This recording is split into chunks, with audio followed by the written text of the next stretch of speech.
حضرت داہیہ کلبی رضی اللہ عنہ نہایت خوبصورت ہے۔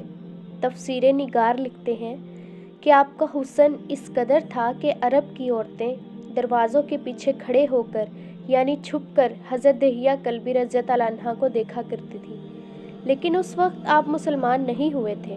ایک دن سرور کونین تاجدار مدینہ حضرت محمد مصطفیٰ صلی اللہ علیہ وآلہ وسلم کی نظر حضرت داہیہ کلبی پر پڑی۔ آپ صلی اللہ علیہ وآلہ وسلم نے حضرت داہیہ کلبی کے چہرے کو دیکھا کہ اتنا حسین نوجوان ہے۔ آپ نے رات کو اللہ تعالیٰ کی بارگاہ میں دعا مانگی، یا اللہ، اتنا خوبصورت نوجوان بنایا ہے، اس کے دل میں اسلام کی محبت ڈال دے، اسے مسلمان کر دے، اتنے حسین نوجوان کو جہنم سے بچا لے۔ رات کو آپ نے دعا فرمائی، صبح حضرت داہیہ کلبی رضی اللہ عنہ آپ صلی اللہ علیہ وسلم کی خدمت میں حاضر ہو گئے۔ حضرت داہیہ کلبی رضی اللہ عنہ کہنے لگے، اے اللہ کے رسول، بتائیں آپ صلی اللہ علیہ وآلہ وسلم کیا احکام لے کر آئے ہیں؟ آپ صلی اللہ علیہ وآلہ وسلم نے فرمایا، میں اللہ کا رسول ہوں اور اللہ واحد ہے، اس کا کوئی شریک نہیں۔ پھر توحید و رسالت کے بارے میں حضرت داہیہ کلبی کو بتایا۔ حضرت داہیہ نے کہا، اللہ کے نبی، میں مسلمان تو ہو جاؤں، لیکن ایک بات کا ہر وقت ڈر لگا رہتا ہے، ایک گناہ میں نے ایسا کیا ہے کہ آپ کا اللہ مجھے کبھی معاف نہیں کرے گا۔ آپ صلی اللہ علیہ وسلم نے فرمایا، اے داہیہ، بتا تو نے کیسا گناہ کیا ہے؟ تو حضرت داہیہ کلبی نے کہا، یا رسول اللہ، میں اپنے قبیلے کا سربراہ ہوں اور ہمارے ہاں بیٹیوں کی پیدائش پر انہیں زندہ دفن کیا جاتا ہے۔ میں کیونکہ قبیلے کا سردار ہوں، اس لیے میں نے 70 گھروں کی بیٹیوں کو دفن کیا ہے، وہ بھی زندہ۔ آپ کا رب مجھے کبھی معاف نہیں کرے گا۔ اسی وقت حضرت جبرائیل امین علیہ السلام حاضر ہوئے۔ یا رسول اللہ صلی اللہ علیہ وآلہ وسلم، اللہ سلام کہتا ہے اور فرماتا ہے کہ اسے کہیں، اب تک جو ہو گیا سو ہو گیا، اس کے بعد ایسا گناہ کبھی نہ کرنا، ہم نے معاف کر دیا۔ حضرت داہیہ آپ کی زبان سے یہ بات سن کر رونے لگے۔ آپ صلی اللہ علیہ وسلم نے فرمایا، داہیہ، اب کیا ہوا ہے؟ کیوں روتے ہو؟ حضرت داہیہ کلبی کہنے لگے، یا رسول اللہ، میرا ایک گناہ اور بھی ہے جسے آپ کا رب کبھی معاف نہیں کرے گا۔ آپ صلی اللہ علیہ وسلم نے فرمایا، داہیہ، کیسا گناہ؟ بتاؤ ذرا۔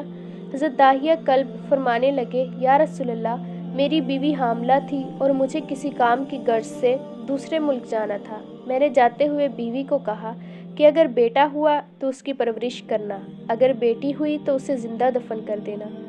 داہیہ روتے جا رہے تھے اور واقعہ سناتے جا رہے تھے۔ میں واپس بہت عرصے بعد گھر آیا تو میں نے دروازے پر دستک دی۔ اتنے میں ایک چھوٹی سی بچی نے دروازہ کھولا اور پوچھا، کون؟ میں نے کہا، تم کون ہو؟ تو وہ بچی بولی، میں اس گھر کے مالک کی بیٹی ہوں۔ آپ کون ہیں؟ داہیہ فرمانے لگے، یا رسول اللہ صلی اللہ علیہ وآلہ وسلم، میرے منہ سے نکل گیا، اگر تم بیٹی ہو اس گھر کے مالک کی تو میں مالک ہوں اس گھر کا۔ یا رسول اللہ، میرے منہ سے یہ بات نکلنے کی دیر تھی کہ چھوٹی سی وہ بچی میری ٹانگوں سے مجھے پکڑ لیا اور بولنے لگی، بابا بابا بابا، آپ کہاں چلے گئے تھے؟ بابا، میں کس دن سے آپ کا انتظار کر رہی ہوں۔ حضرت داہیہ کلبی روتے جا رہے ہیں اور فرماتے ہیں، اے اللہ کے نبی، میں نے بیٹی کو دھکا دیا اور جا کر بیوی سے پوچھا، یہ بچی کون ہے؟ بیوی رونے لگ گئی اور کہنے لگی، داہیہ، یہ تمہاری بیٹی ہے۔ یا رسول اللہ، مجھے ذرا ترس نہ آیا، میں نے سوچا میں قبیلے کا سردار ہوں، اگر اپنی بیٹی کو دفن نہ کیا تو لوگ کہیں گے ہماری بیٹیوں کو دفن کرتا رہا اور اپنی بیٹی سے پیار کرتا ہے۔ حضرت داہیہ کی آنکھوں سے اشک زار و قطار نکلنے لگے۔ یا رسول اللہ، وہ بچی بہت خوبصورت تھی، بہت حسین تھی، میرا دل کر رہا تھا اسے سینے سے لگا لوں۔ پھر سوچتا تھا کہیں لوگ بعد میں یہ باتیں نہ کہیں کہ اپنی بیٹی کی باری آئی تو اسے زندہ دفن کیوں نہیں کیا۔ میں گھر سے بیٹی کو تیار کروا کر نکلا تو بیوی نے میرے پاؤں پکڑ لیے، داہیہ نہ مارنا اسے، داہیہ نہ مارنا اسے، داہیہ یہ تمہاری بیٹی ہے۔ ماں تو آخر ماں ہوتی ہے۔ میں نے بیوی کو پیچھے دھکا دیا اور بچی کو لے کر چل پڑا۔ رستے میں میری بیٹی نے کہا، بابا، مجھے نانی کے گھر لے کر جا رہے ہو آپ؟ بابا، کیا مجھے کھلونے لے کر دینے کے لیے جا رہے ہیں آپ؟ بابا، ہم کہاں جا رہے ہیں؟ داہیہ کلبی روتے جاتے ہیں اور واقعہ سناتے جا رہے ہیں۔ یا رسول اللہ، میں بچی کے سوالوں کا جواب ہی نہیں دیتا تھا۔ وہ پوچھتی جا رہی تھی، بابا کدھر چلے گئے تھے؟ کبھی میرا منہ چومتی تھی، کبھی میرے بازو، کبھی میرے گردن کے گرد لے لیتی تھی، لیکن میں کچھ نہیں بولتا۔ ایک مقام پر جا کر میں نے اسے بٹھا دیا اور خود اس کی قبر کھودنے لگ گیا۔ آقا کریم صلی اللہ علیہ وآلہ وسلم داہیہ کی زبان سے واقعہ سنتے جا رہے ہیں اور روتے جا رہے ہیں۔ میری بیٹی نے جب دیکھا کہ میرا باپ دھوپ میں سخت کام کر رہا ہے تو اٹھ کر میرے پاس آئی۔ اپنے گلے میں جو چھوٹا سا دوپٹہ تھا وہ اتار کر میرے چہرے سے ریت صاف کرتے ہوئے کہتی ہے، بابا دھوپ میں کیوں کام کر رہے ہیں؟ چھاؤں میں آ جائیں۔ بابا یہ کیوں کھود رہے ہیں اس جگہ کو؟ بابا گرمی ہے، چھاؤں میں آ جائیں، اور ساتھ ساتھ میرا پسینہ اور مٹی صاف کرتی جا رہی ہے۔ لیکن مجھے ترس نہ آیا۔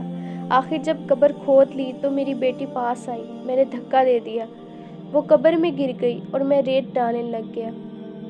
بچی ریت میں سے روتی ہوئی اپنے چھوٹے چھوٹے ہاتھ میرے سینے پر میرے سامنے جوڑ کر کہتی ہے، بابا میں نہیں لیتی کھلونے، بابا میں نہیں جاتی نانی کے گھر، بابا میری شکل پسند نہیں آئی تو میں کبھی نہیں آتی آپ کے سامنے، بابا مجھے ایسے نہ مارے۔ یا رسول اللہ صلی اللہ علیہ وآلہ وسلم، میں ریت ڈالتا گیا، مجھے اس کی باتیں سن کر بھی ترس نہ آیا۔ میری بیٹی پر جب مٹی مکمل ہو گئی اور اس کا سر رہ گیا تو میری بیٹی نے میری طرف سے توجہ ختم کی اور بولی، اے میرے مالک، میں نے سنا ہے تیرا ایک نبی آئے گا جو بیٹیوں کو عزت دے گا، جو بیٹیوں کی عزت بچائے گا، اے اللہ وہ نبی بھیج دے، بیٹیاں مر رہی ہیں۔ پھر میں نے اسے ریت میں دفنا دیا۔ حضرت داہیہ کلبی رضی اللہ عنہ واقعہ سناتے ہوئے بہت روئے، انتہا روئے۔ یہ واقعہ جب بتا دیا تو دیکھا آپ صلی اللہ علیہ وآلہ وسلم اتنا رو رہے ہیں کہ آپ صلی اللہ علیہ وآلہ وسلم کی داڑھی مبارک آنسوؤں سے گیلی ہو گئی۔ آپ صلی اللہ علیہ وآلہ وسلم نے فرمایا، داہیہ ذرا پھر سے اپنی بیٹی کا واقعہ سناؤ، اس بیٹی کا واقعہ جو مجھ محمد کے انتظار میں دنیا سے چلی گئی۔ آپ صلی اللہ علیہ وسلم نے 3 دفعہ یہ واقعہ سنا اور اتنا روئے کہ آپ کو دیکھ کر صحابہ کرام رضی اللہ عنہم رونے لگ گئے اور کہنے لگے، اے داہیہ کیوں رلاتا ہے ہمارے آقا کو، ہم سے برداشت نہیں ہو رہا۔ آپ صلی اللہ علیہ وسلم نے حضرت داہیہ سے 3 بار واقعہ سنا تو حضرت داہیہ کی رو رو کر کوئی حالت نہ رہی۔ اتنے میں حضرت جبرائیل علیہ السلام حاضر ہوئے اور فرمایا، یا رسول اللہ صلی اللہ علیہ وآلہ وسلم، اللہ سلام کہتا ہے اور فرماتا ہے کہ اے محبوب صلی اللہ علیہ وآلہ وسلم، داہیہ کو کہہ دیں وہ اس کا وقت تھا تب جب اس نے اللہ اور اس کے رسول کو نہیں مانا تھا، اب مجھ کو اور آپ کو اس نے مان لیا تو داہیہ کا یہ گناہ بھی ہم نے معاف کر دیا۔ اس کے بعد آپ صلی اللہ علیہ وآلہ وسلم نے فرمایا، جس نے 2 بیٹیوں کی کفالت کی، انہیں بڑا کیا، ان کے فرائض ادا کیے، وہ قیامت کے دن میرے ساتھ اس طرح ہوگا جس طرح شہادت کی اور 7 والی انگلی آپس میں ہے۔